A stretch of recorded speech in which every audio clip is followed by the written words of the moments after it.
Well, St. John's family, welcome to our first video installment from our Tell It series. One of the segments that we've included in this series are stories from home. And what we wanted to do with this is explore with you together as a family how God has been at work in our midst in the lives of members of St. John's. And so we've heard a couple of wonderful stories on Sunday morning, powerful ways in which God has worked, brought redemption, brought us to a place of surrender. And so we're going to share with you something similar today, but in this video format. So not live Sunday morning, but video format. And so I've invited Madelyn, Hendrix, and Carter guests to share with you. So Madelyn, we're going to let you kick it off and let you introduce yourself and tell us what we're going to talk about today. My name is Madelyn Hendrix, like you said. I'm in my second semester at Wallace State Community College, and I also work at Little Lambs. If you know me, you know this is way out of my comfort zone, but when Rev John or the Lord calls, you have to answer. I like that because I'm not on the same par, but I like it when you answer when I call. When we first started meeting, I absolutely had no clue what I was supposed to talk about. And hearing everybody else's story made me feel like my story was nowhere near as good as theirs or even as qualified as theirs. But if Trent Dodson has taught me one good thing, is that God does not call the qualified, He qualifies the called. So here I am listening to God and walking towards my calling.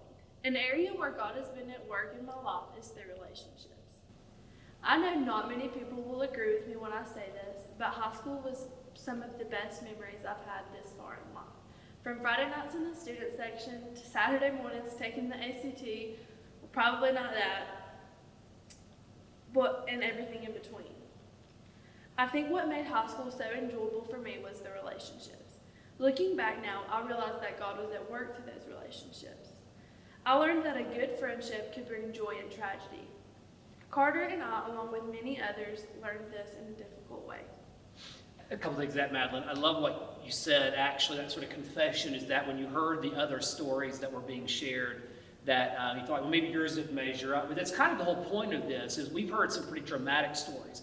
But the reality is God works in some very common ways and some ways that maybe we don't expect. And what we're trying to do through this is explore those. And so you're taking a little different avenue, different tack, and it's not whether a story is better or worse. It's just different.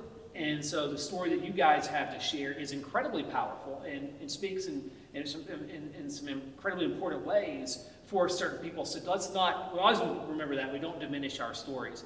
But obviously you mentioned we'll talk about friendship here. And specifically, we're going to talk about Kurt Wilson. And many of you probably know that tragic story.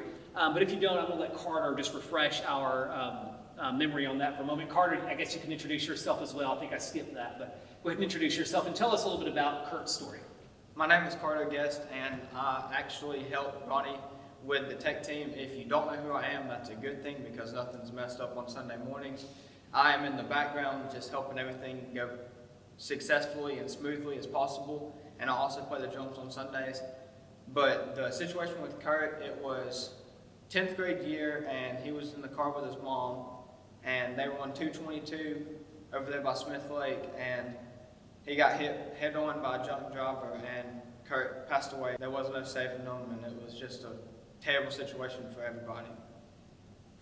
So that's what we're going to talk a little bit about today, is the impact of friendship through the lens of that friendship in particular. So let's think back to some favorite memories, if you guys don't mind. We'll start there, if that's okay. What's your favorite memory of Kurt for this friendship that helps make your high school experience meaningful and enjoyable? What's your favorite memory? One of my favorite memories of Kurt is when Carter and I were walking in the hallway. He started singing the cheesy song, Carter and Madelyn sitting in a tree, Kissing, and y'all know the rest. But as silly as it was, it perfectly fit Kurt's personality. If you were around him and you gave him the opportunity to make you laugh, he would. So you remember those kind of fond memories of laughter and joy and those kind of things. What about you, Carter? What kind of memories do you have? Well, actually, my memory is a laughter one too. It was 10th grade year at Grissom High School, JV baseball, and Kurt would just angle on the pitcher and just say, come on, throw the banana split or the organic stapler or the blender. Don't even know what any of those were or what they meant in baseball, but it was just his personality to say that stuff and to mess, quote unquote, get in the pitcher's head and just be funny. So these are memories that involved you guys directly. Are there any memories like where you saw Kurt, say from a distance, you saw him interacting with somebody else and you were just able to enjoy his personality, his character as he's over here, but you're just sort of observing from the outside? Do you have any memories like that? Mine is on the baseball field because that's where we spent most of our time. It was a couple guys holding up a tarp and Kurt was trying to help him out and lifting it above his head, being short, not even able to touch the tarp, just being there trying to help no matter what the situation was, if he could do it or couldn't. Madelyn, do you have any memories like that, or just sort of observing him from a distance? Every time that I saw him, he was always talking to somebody different, and he always made sure that everyone felt welcome and that everybody was loved. And those are obviously powerful characteristics that draw people to them. But watching these things and seeing these things and those experiences you had, obviously it shaped who you guys are, shaped your friendship. So what did you learn about friendship from your relationship, from your friendship with Kurt?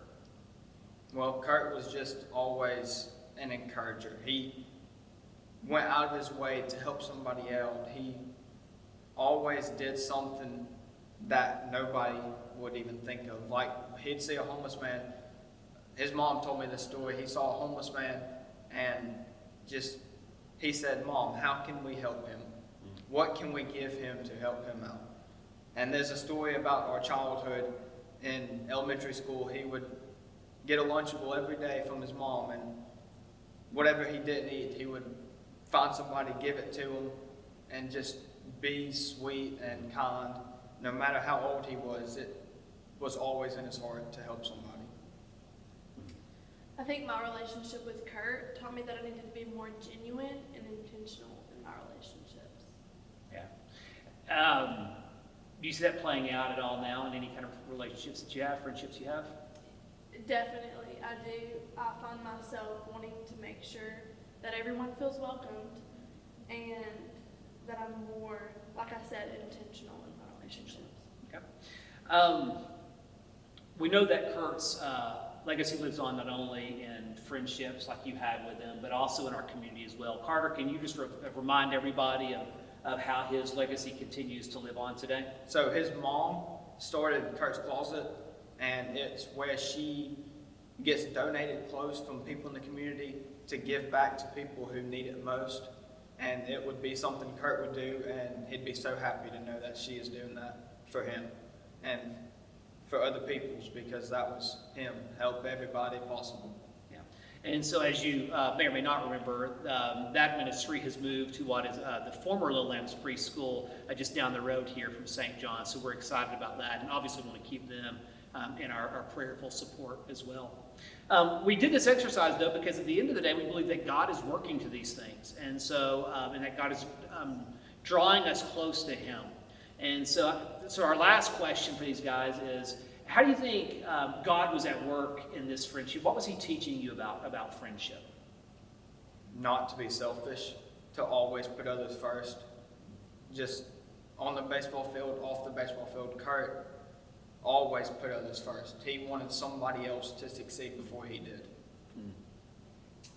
I think God showed me that I don't need to take my relationships for granted, and that my friendships are too precious to waste. Too precious to waste.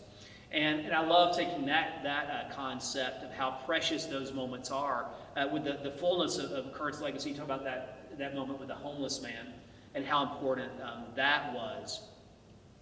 Because those friendships, sometimes we might be meeting a friend that we don't yet know is a friend, and so engaging with an hospitable way everybody. So thank you guys for sharing with us. Any final comments, any final words, or are we just happy it's over? I'm just happy it's over. She did great. We worked through this a few times. Carter, any final thoughts? But obviously grateful for these two. So in the comments section, show your appreciation, please, to Madelyn and Carter for taking time to share a little bit of their experience and their heart. And this is not easy for them to do. They're happy to share about him, but obviously there's a void in their hearts, a place of pain and hurt in their hearts from the loss of a friend that they've experienced. And so they've taken time to be vulnerable with you guys, and so let's show them that appreciation. Thanks, and we will see you on Sunday.